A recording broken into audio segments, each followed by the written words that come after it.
Another down session, off the lows, I suppose. A day for the defensives.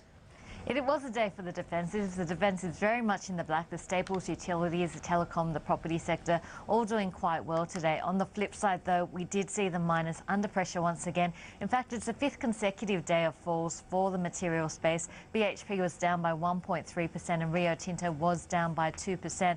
I guess in terms of trading for the week, we're heading into a bit of a black hole, and that's really because next week it's going to be quiet on the market. Not only do we have school holidays on at the moment here domestically, but we'll see a public holiday in New South Wales on Monday, and China will be on holidays all week. So today we saw about $3.6 billion worth of stock being traded. That's a very quiet day, but still up 20% from the extremely quiet day, which was yesterday. The market down by 0.3%, but with such light volumes going through, it is quite difficult to read anything into market movements at the moment. And Julia, I mean, would you expect it to continue? As you say, we've got that public holiday come Monday. We've got China off for that week. When can we expect to see volumes pick up, or do we start seeing Christmas sort of volumes early?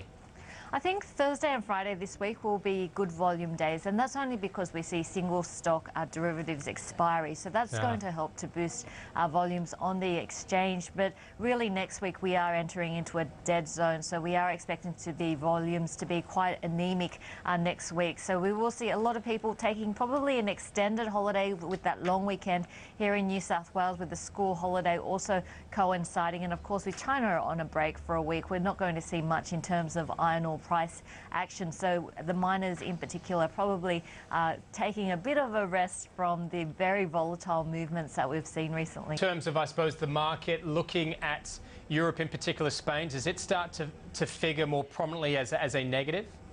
I think the longer Spain waits to trigger that ECB buying, the more the markets get nervous that it's never going to happen. As John mentioned, the discord that we are seeing in Europe at the moment, and that's probably only going to escalate more as time goes by.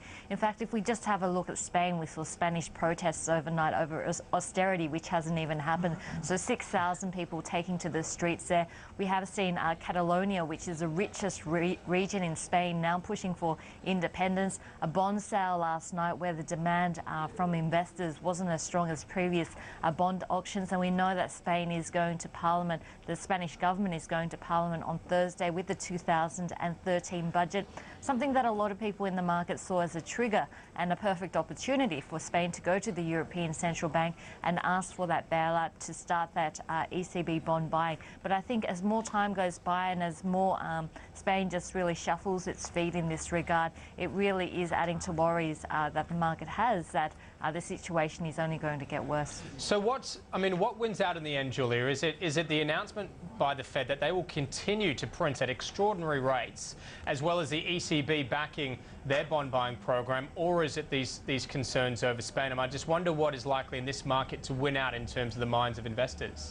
I think there's two pressures on at the moment, and they're on opposing sides. On one hand, you have extraordinary action by the central banks, by the European Central Bank, by the US Federal Reserve, by the Bank of Japan.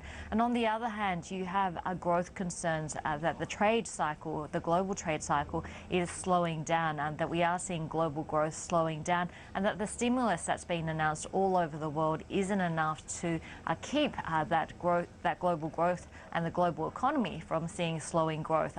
And so we're seeing a little bit of a tug-of-war at the moment, and given the situation with China, the fact that it's going to be on holidays for a week, the political transition next month, and also the Japan and China clash over the islands, really not helping the situation. So a bit of a tug-of-war at the moment, and it looks like those growth concerns are winning out at the moment, and we're seeing that in terms of commodity prices. We're seeing that in terms of the sell-off that we have seen in the material space over the last 5 sessions. So unfortunately, the effects that we've seen from that quantitative easing announcement and Mario Draghi being the backstop of Europe is starting to wear off, and the market is turning a bit more cautious. Julia, be potentially seeing that as a good news story, particularly for the broader equity market. We do hear about a lot of, obviously, foreign investors maybe a little bit put off by that high Aussie dollar. I mean, would you expect to see maybe a bit of capital inflow?